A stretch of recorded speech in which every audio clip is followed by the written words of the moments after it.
Uncle আপনার বাসায় সাপ ঢুকছে। হ্যাঁ কি হয়েছে? আপনার বাসায় রাসেল ভাইপার সাপ ঢুকছে, দেখেন ফুসফুস করে।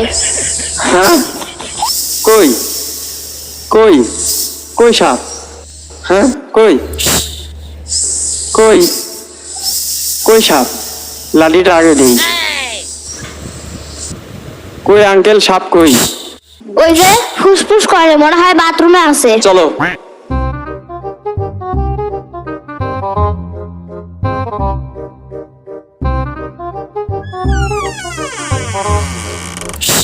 ও বাবারে, এই তুই কি ডারে? ও ওই তুই আমার চিনিস নাই, আমি বর্তমান viral. Uncle Russell viper, Russell viper. ও তুই তাহলে রাসেল ভাইপার। বাঁচতে চাইলে পালায়ান থেকে। আমি পালাবো না রে, তোরে ধরে দিলে আমার 50 লাখ টাকা, আমি লাখপতি। তোরা বাঙালি এত খারাপ কেহে? আরে বাঙালি আবার কি করলো?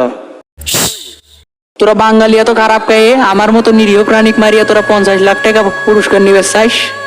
এটাই তো বুঝলাম না মামা, কোন দেশে আইসো এবার বোঝো ঠেলা। হয় ধরা দাও, না হয় পাঁচার দুটো মার খায় মারা যাও। ভারত থেকে বাংলাদেশে আসলাম বাঁচার জন্য, তোরা এই জায়গা তো মাছ শুরু করলি। এই জায়গার থেকে নদীত গেলাম, নদীতেও তোরা মাছ শুরু করলি।